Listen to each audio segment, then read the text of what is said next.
Kali ini kita akan mempelajari materi tentang ciri-ciri makhluk hidup. Yuk kita pelajari lebih lanjut. Sebelum kita mempelajari ciri-ciri makhluk hidup, ada baiknya kita tahu dulu nih apa sih perbedaan makhluk hidup dan benda mati. Makhluk hidup mendeskripsikan proses yang terjadi atau ciri yang membedakan antara makhluk hidup dan juga makhluk yang mati. Nah, benda mati itu kebalikan dari makhluk hidup. Benda mati tidak memiliki kehidupannya sendiri. Contoh benda mati, mesin bisa bergerak, tapi mesin tidak bisa menunjukkan ciri-ciri makhluk hidup. Hanya makhluk hidup yang dapat menunjukkan ciri-ciri dari makhluk hidup itu sendiri. Ciri-ciri makhluk hidup. Sebagian makhluk hidup memiliki ciri-ciri yang hampir sama. Pertama, memiliki organisasi tingkat sel. Sel merupakan unit terkecil kehidupan.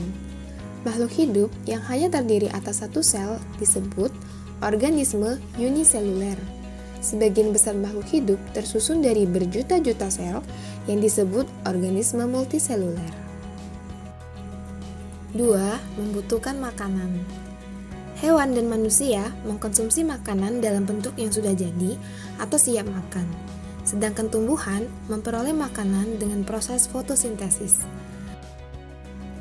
3. Bernapas atau respirasi.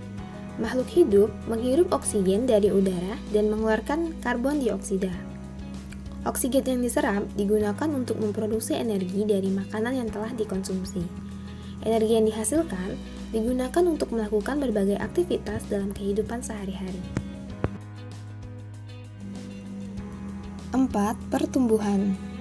Pertumbuhan memiliki sifat yang tetap dan tidak dapat dibalik.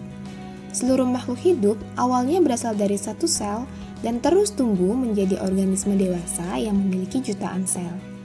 Pertumbuhan pada makhluk hidup terjadi karena pertambahan isi sel yang disebut dengan protoplasma dan bersifat internal. 5. Mengeluarkan zat sisa atau ekskresi. Ekskresi merupakan proses pengeluaran zat sisa dari dalam tubuh. Jika zat sisa tersebut tidak dikeluarkan, maka akan membahayakan tubuh. Pada hewan, zat sisa biasanya dikeluarkan dalam bentuk tinja, urin, keringat, dan juga karbon dioksida. Sedangkan pada tumbuhan, zat sisa berupa karbon dioksida dan uap air dikeluarkan melalui stomata. 6. Berkembang biak atau reproduksi. Setiap makhluk hidup memiliki kemampuan untuk berkembang biak. Contohnya saja ayam. Dari telur, telurnya menetas menjadi anak ayam, kemudian menjadi ayam kecil, kemudian menjadi ayam dewasa. Begitu juga dengan manusia dan tumbuhan. 7. Bergerak. Makhluk hidup dapat bergerak atau movement. Pada hewan seperti burung dan serangga, bergerak dari satu tempat ke tempat lainnya. Gerakan pada hewan ini dapat berpindah disebut lokomosi. Sedangkan pada tumbuhan, batang tumbuhan bergerak mengikuti arah cahaya dan akar tumbuhan tumbuh ke dalam tanah untuk mencari air dan selalu menuju ke arah gravitasi bumi. 8. Respon terhadap rangsangan. Respon adalah reaksi atau tanggapan terhadap rangsangan atau stimulus. Suhu dingin, benda panas, cahaya matahari, gravitasi, dan sentuhan merupakan rangsangan atau stimulus. Reaksi yang diberikan sebagai respon terhadap rangsangan tersebut, contohnya memakai pakaian tebal, menarik tangan, membelokkan arah tumbuh-tumbuhan, pertumbuhan akar ke bawah, dan menghindarnya hewan dari lingkungan tertentu. 9.